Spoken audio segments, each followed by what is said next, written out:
안녕하세요, 여러분. 시니어 행복 플러스입니다. 오늘 저희가 준비한 이야기는 황혼에 마주한 차가운 배신과 남은 삶의 존엄을 지키기 위한 한 60대 가장의 쓸쓸하고도 격렬한 투쟁에 관한 사연입니다. 주인공은 평생 가족을 위해 헌신했지만 은퇴 후 아내에게서 듣는 것은 따뜻한 위로가 아닌 냉혈한 같은 폭언과 몰인정함 뿐이었습니다. 여러분이라면 이처럼 정신적으로 고립된 현실에 어떻게 맞서시겠습니까? 오늘 이야기의 주인공 김영수 씨는 아내의 날카로운 말, 한마디 한마디에 짓밟히면서도 마침내 자신을 지키기 위한 작지만 용기 있는 결단을 내립니다.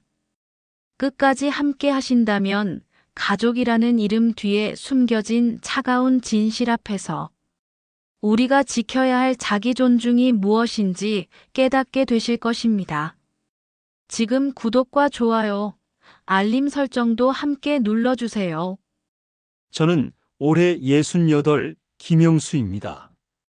40년 가까이 한 직장을 다니며 뼈 빠지게 일했고 은퇴 후에는 아내와 오붓하게 여행이라도 다니며 편안한 노후를 보낼 줄 알았습니다. 하지만 제가 마주한 현실은 차갑다 못해 얼어붙은 빙하 같았습니다. 바로 제 아내 때문에 말입니다. 아내는 제가 현역으로 있을 때까진 현명하고 상냥한 사람이었습니다. 모든 걸 저에게 맞춰주는 듯 했죠. 하지만 제 월급이 끊기고 오로지 국민연금만 들어오기 시작하자 그녀는 마치 수익성 없는 사업을 대하듯 저를 대하기 시작했습니다. 그녀에게 저는 더는 가장이 아니라 계산기 위에 올려진 숫자에 불과했습니다. 퇴직할 때만 해도 저는 나름 준비된 노후를 맞이한다고 생각했습니다. 고등학교 졸업 후 남들보다 더 악착같이 공부해서 공무원 시험에 합격했고 30년이라는 긴 세월을 묵묵히 버텨냈습니다. 그 덕분에 매달 꼬박꼬박 연금도 나오고 아이들 교육비를 쓰고도 어느 정도 저축도 해두었죠. 이제 남은 인생은 편히 보내겠지. 퇴직 날, 저는 정말 그렇게 믿었습니다. 아침에 출근 준비할 필요도 없고 상사 눈치 볼 일도 없고 그저 아내와 함께 소소하고 정겨운 행복을 누리며 살아갈 수 있을 거로 생각했어요. 그동안 아내에게 못해줬던 것들, 사소한 선물이라도 해주면서 말이죠. 하지만 현실은 제가 상상했던 낭만과는 전혀 완전히 달랐습니다. 퇴직 후 얼마나 많은 것이 달라졌는지 지금부터 바로 저의 이야기를 들려드리겠습니다. 퇴직 후 첫 달 아침에 눈을 뜨는 순간부터 제 하루는 눈치와 구박으로 시작되었습니다. 30년 동안 새벽 6시에 일어나 출근 준비를 하던 몸이 갑자기 바뀔 리 없어서 저는 여전히 일찍 일어났어요. 조용히 신문을 보고 커피 한 잔을 마시며 세상 돌아가는 이야기를 읽는 것이 제가 꿈꾸던 작은 행복이었습니다. 그런데 아내의 눈에는 그 모습마저도 눈에 거슬렸나 봅니다. 당신 뭐 하는 거야? 아침부터 빈둥빈둥. 이제 할 일 없다고 완전히 놓아버린 거야? 퇴직 전에는 늦잠 자는 주말 아침에도 얼마나 힘들었으면 저렇게 늦잠을 잘까 하던 아내였습니다. 하지만 지금은 그저 7시에 일어난 저에게도 빈둥빈둥이라는 말이 돌아왔죠. 그 단어를 듣는 순간 제 머리 위로 찬물이 끼얹어지는 기분이었습니다. 저는 일과를 마친 사람이 아니라 이제 아무 쓸모없는 사람이 된 듯한 기분이 들었습니다. 처음에는 그럴 수도 있다고 생각했습니다. 갑자기 낯선 남편이 온종일 집에 계속 있는 것이 답답할 수도 있겠다 싶어서요. 그래서 저는 집안일이라도 도와보려고 했습니다. 아내가 30년 동안 해왔던 모든 일을요. 청소도 하고, 빨래도 개고, 장도 보러 다녔어요. 그런데 이상한 일이 벌어졌습니다. 제가 집안일을 할수록 아내의 불만은 더 커졌어요. 아이고, 그걸 빨래 개는 거라고 했어? 각도 하나도 안 맞잖아. 다시 해요. 장 본다고 돈은 왜 이렇게 많이 써?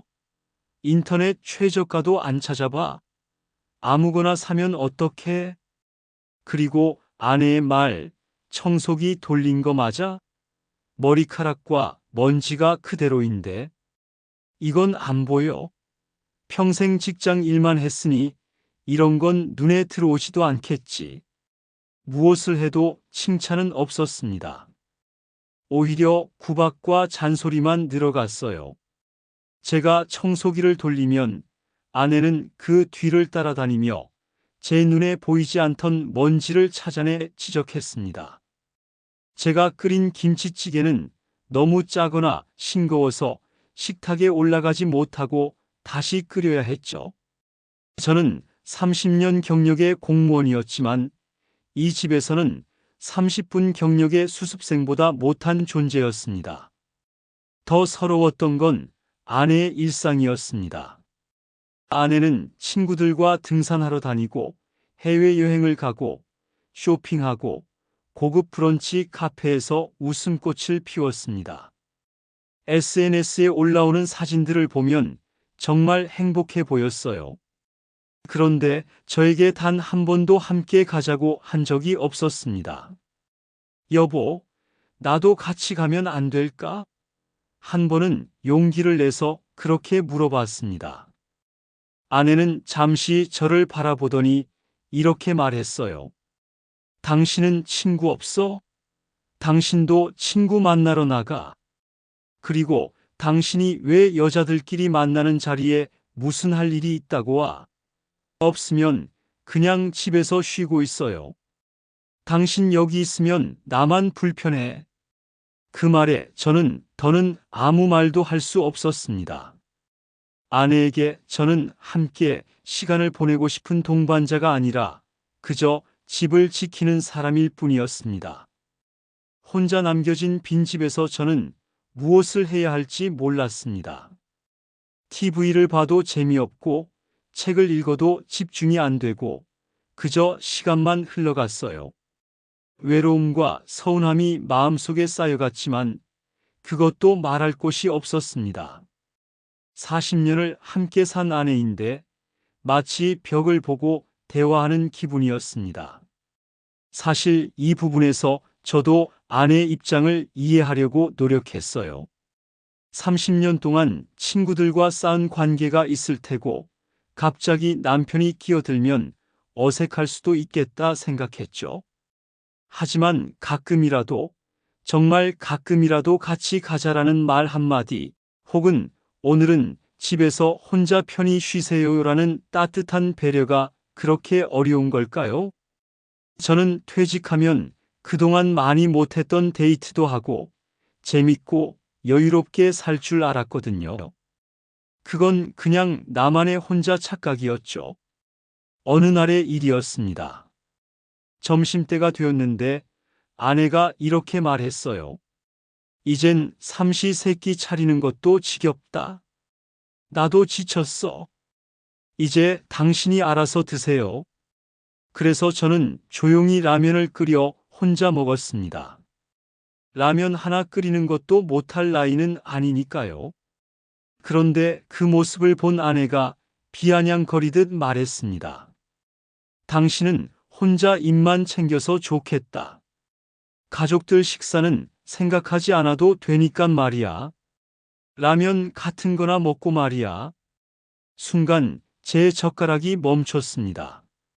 차려달라고 한 적도 없고 오히려 혼자 알아서 먹으라고 해서 그렇게 한 건데 그마저도 구박의 이유가 되는 현실에 저는 말문이 막혔어요. 그럼 어떻게 하라는 거야? 차리기 싫다면서. 먹지도 말라는 거야? 속으로는 그런 말이 목까지 올라왔지만 입 밖으로는 나오지 않았습니다. 40년을 함께 산 아내와 라면 한 그릇 때문에 싸우고 싶지 않았거든요. 분명 아내는 점심을 먹었다고 했는데 내가 뭘 잘못한 걸까요? 하지만 그 순간부터 저는 밥을 먹을 때마다 눈치를 보게 되었습니다. 뭘 먹어도 어떻게 먹어도 비난의 대상이 될 것 같은 기분이었어요. 차라리 아내가 외출했을 때 그 빈집에서 몰래 밥을 먹는 게 편할 정도였으니까요. 며칠 전 제가 실수로 돋보기를 밟아 부러뜨렸습니다. 돋보기가 없으면 신문을 보거나 약 설명서를 읽을 수가 없어 답답했습니다. 제가 조심스럽게 말을 꺼냈습니다. 여보, 돋보기가 부러졌는데 하나 새로 맞춰야겠어. 눈 검사까지 하면 한 5만 원 정도 할 거야. 아내는 밥을 먹다 말고 숟가락을 탁 내려놓았습니다. 그 쇳소리가 마치 제 심장에 박히는 듯 했습니다. 아니, 당신은 나이 먹으면 몸만 망가지는 줄 알았더니 물건까지 망가뜨리고 다니네. 5만 원이 당신한테는 푼돈이에요? 이제 당신한테 나오는 돈이라고는 국민연금 120만 원뿐인데 돋보기 하나에 5만 원을 써? 다이소에 가면 5천 원짜리도 있어. 뭘 그렇게 비싼 걸 하겠다는 거야? 정신 차려요. 지금은 현역 시절이 아니야. 저는 할 말을 잃었습니다. 5만 원. 평생 아내에게 용돈 한 번 제대로 받아본 적 없던 제가 제 눈을 위해 쓰는 5만 원에 저런 모멸적인 잔소리를 들어야 한다는 사실이 믿기지 않았습니다. 제가 부러뜨린 건 돋보기가 아니라 제 자존심이었습니다. 가장 큰 충격은 친구들 부부와 함께 참석한 은퇴 후 생활 설계 세미나에서였습니다. 강연이 끝난 후 저희가 은퇴 후 계획에 관해 이야기하고 있을 때였습니다. 친구 박 사장이 영수, 자네는 그 큰 회사에서 부장까지 했는데 연금도 넉넉하게 써라고 덕담을 건넸습니다. 그 순간 아내는 옆에서 싸늘하게 웃으며 제 말을 가로막았습니다. 넉넉하긴요, 사장님. 우리 집은요, 영감님 월급이 얼마나 되는지 제가 다 계산해 봤죠. 지금 나오는 연금은 딱 120만 원이에요. 그 돈 가지고는 둘이서 여행은커녕 외식 한번 제대로 못해요. 제가 요즘 부업으로 이것저것 하고 있어요. 이 양반은 집에만 틀어박혀 신문이나 보고 앉아있죠. 솔직히 집만 되는 것 같아요. 그 말의 순간 그 자리에 있던 모든 시선이 저에게 꽂혔습니다. 제 귀에는 박 사장님의 그래요? 하는 민망한 목소리만 들렸습니다. 아내는 저를 보지도 않고 친구들에게 자기의 부업 이야기를 자랑처럼 늘어놓았습니다. 집만 되는 것 같아요. 그 말 한마디가 제 머릿속을 맴돌았습니다.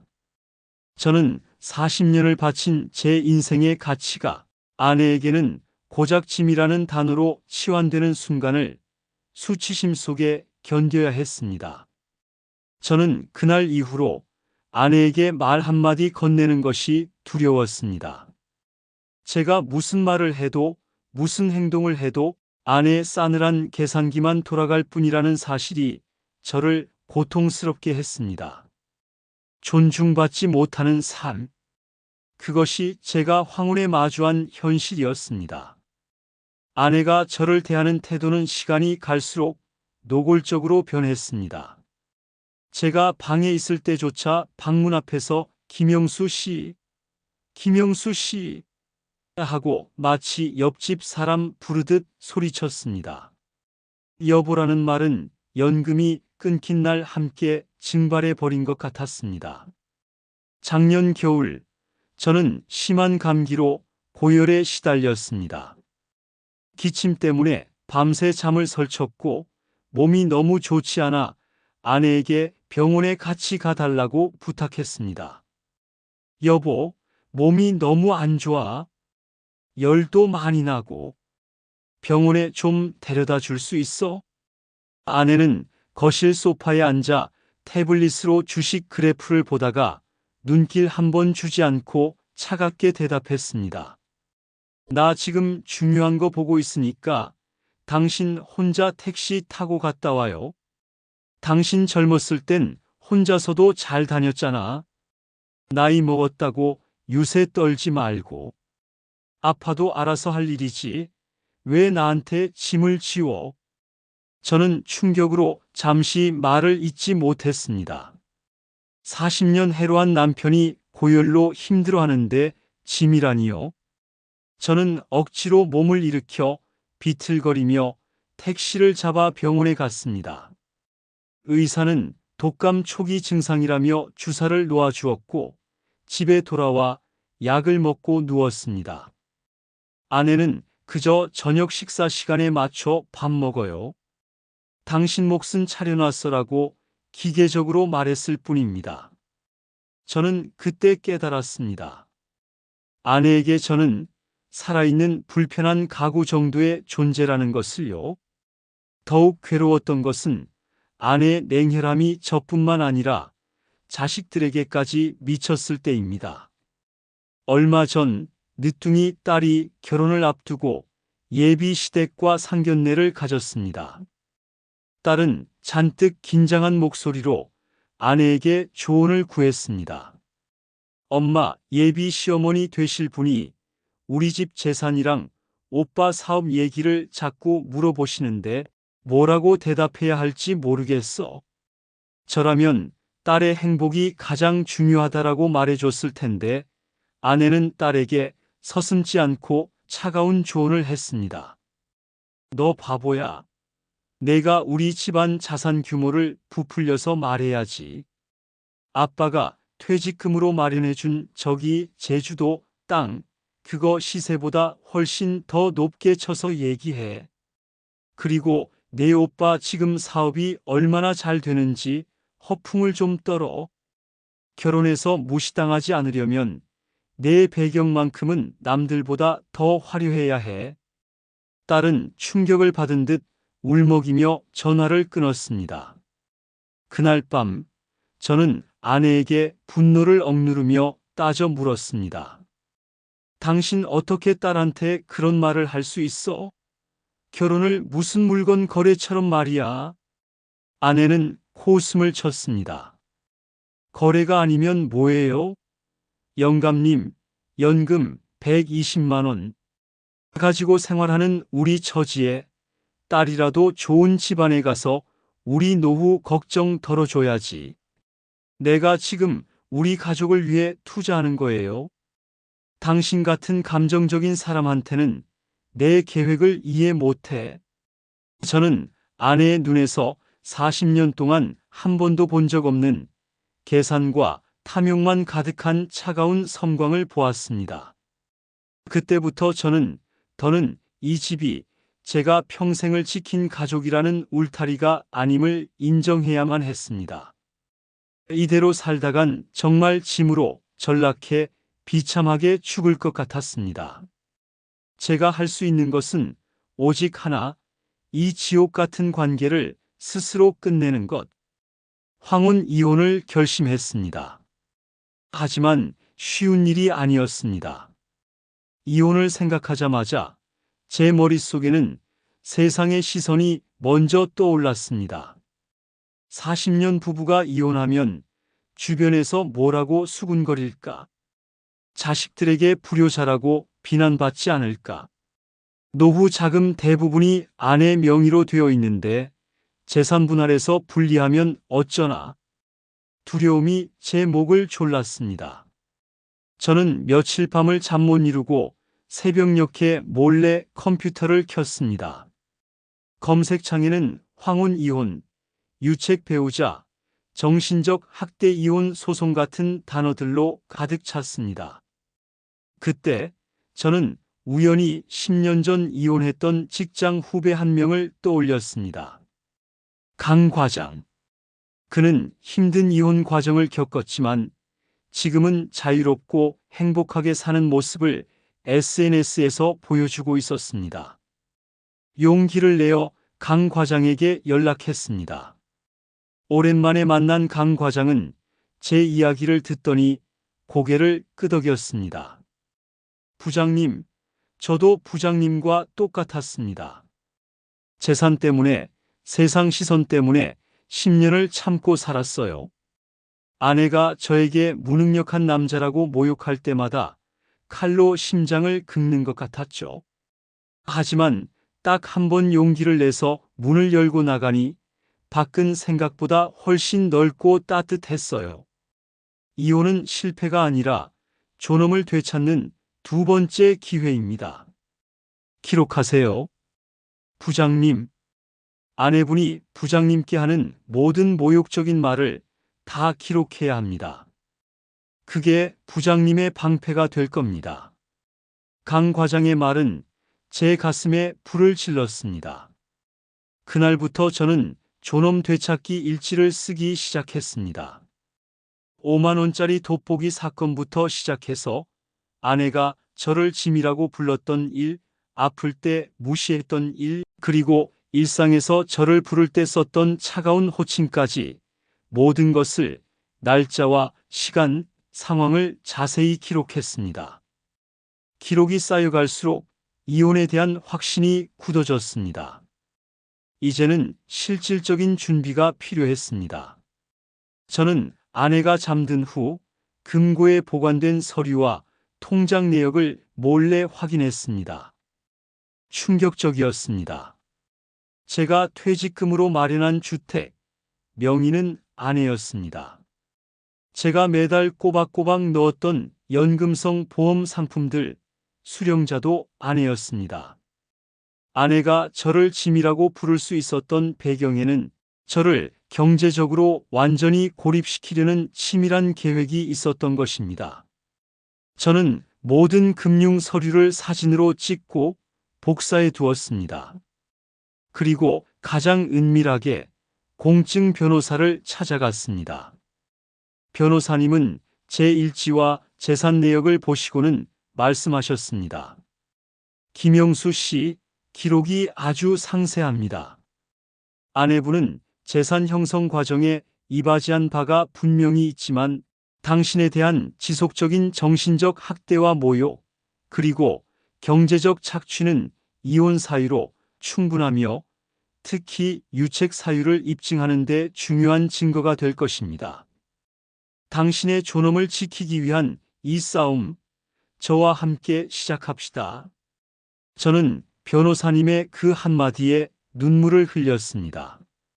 40년 만에 처음으로 제가 짐이 아니라 한 사람으로서 존중받고 있음을 느꼈습니다. 저는 준비를 마쳤습니다. 강 과장의 조언대로 작은 원룸을 단기 임대했습니다. 당장 집을 나가지는 않더라도 최악의 상황에 대비할 피난처가 필요했습니다. 모든 짐을 정리하고 이혼 소송에 필요한 서류를 배낭에 넣었습니다. 모든 것을 준비하던 늦은 저녁, 마지막 폭풍이 불어왔습니다. 아내는 거실에 앉아 저에게 또다시 모욕적인 지시를 했습니다. 영수 씨, 내가 친구들하고 골프 여행 가는데 캐리어 무거우니까 미리 차에 실어놔요. 그리고 여행 동안 이 집 대청소 좀 해둬. 특히 창문 틀에 낀 먼지, 그거 나 돌아와서 검사할 거야. 완벽하게 해놔. 저는 그 순간 더는 참을 수 없었습니다. 40년간 쌓아왔던 모든 억압과 분노가 터져나왔습니다. 저는 그녀의 눈을 똑바로 바라보며 말했습니다. 나는 당신의 하인이 아니야. 그리고 나는 당신의 짐도 아니야. 나는 이 집을 지키기 위해 내 인생 전부를 바쳤던 당신의 남편, 김영수야. 아내는 제 갑작스러운 태도 변화에 놀랐지만 이내 냉랭한 얼굴로 되받아쳤습니다. 당신 지금 무슨 소리 하는 거야? 드디어 정신이 나갔나 보네. 연금 120만 원짜리가 지금 나한테 대드는 거야? 내가 없으면 당신은 이 세상에 아무것도 아닌 존재라는 걸 아직도 몰라. 저는 주머니에서 미리 준비해둔 서류 봉투를 꺼내 탁자 위에 던졌습니다. 그 안에는 이혼 조정 신청서와 재산분할 및 위자료 청구 소장 복사본이 들어있었습니다. 당신 말대로 이 세상에 아무것도 아닌 존재가 당신에게 청구하는 존엄의 대가야. 40년간의 결혼 생활, 정신적 학대에 대한 위자료, 그리고 당신이 내 이름으로 은닉해둔 모든 재산에 대한 절반의 권리를 주장할 거야. 아내는 소장을 꺼내 읽더니 얼굴이 순식간에 하얗게 질렸습니다. 그 냉혈한 같은 표정이 처음으로 무너지는 것을 보았습니다. 하지만 잠시 후 그녀는 다시 싸늘하게 웃었습니다. 당신이? 김영수 씨, 당신한테 그럴 돈도 그럴 배짱도 없을 텐데 누가 당신을 부추겼어? 변호사 비용은 뭐로 될 건데? 당신이 나를 짐이라고 불렀던 모든 기록이 이 안에 있어.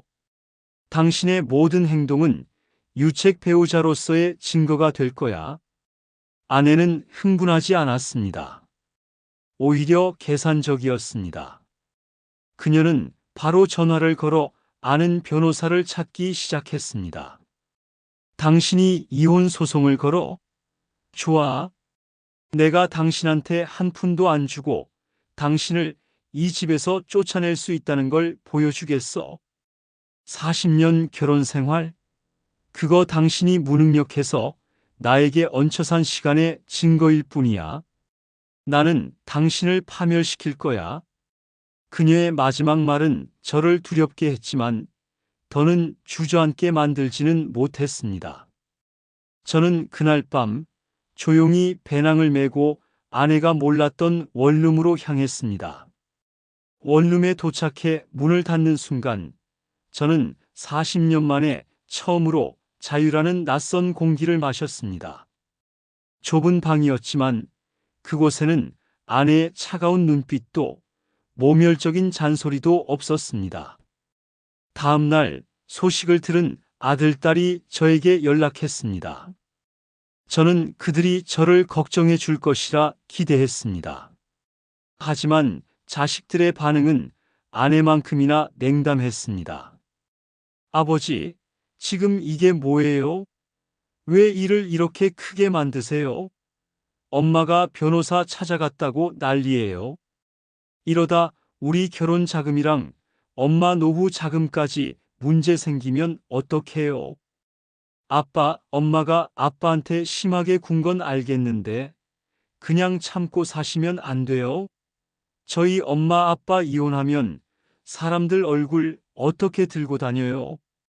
저희 명의로 된 부동산에 문제 생기는 거 아니죠? 저는 절망했습니다. 자식들에게도 저는 그저 재산과 명예의 걸림돌이 된 아버지에 불과했습니다. 하지만 이 절망은 오히려 저에게 새로운 힘을 주었습니다. 그래, 이제 누구를 위해서도 아닌 나 자신을 위해서 살겠다. 저는 당장 작은 일자리를 구했습니다. 근처 아파트 단지에 경비 일을 시작했고 남은 시간에는 컴퓨터 학원에 등록해 뒤늦게나마 포토샵과 엑셀을 배웠습니다. 젊은 친구들과 함께 공부하는 것이 낯설었지만 나도 할 수 있다라는 성취감이 저를 다시 뛰게 했습니다. 법정 싸움은 길고 고통스러웠습니다. 아내는 온갖 거짓 증언으로 저를 모함했습니다. 하지만 제가 지난 몇 달간 기록한 존엄, 일지와 변호사의 치밀한 논리는 아내의 냉혈한적인 행태를 법정에서 고스란히 드러냈습니다. 최종 판결이 내려지던 날 판사님은 아내의 행위가 혼인관계를 지속할 수 없는 중대한 사유이며 특히 노년의 배우자에게 가한 정신적 학대임을 인정했습니다. 저는 재산의 50%를 인정받았고 상당에게 위자료까지 받아냈습니다. 저는 짐이 아니었습니다. 저는 40년 결혼 생활의 정당한 주인이며 제 인생의 존엄을 되찾은 승리자였습니다. 저는 지금 혼자 살고 있습니다.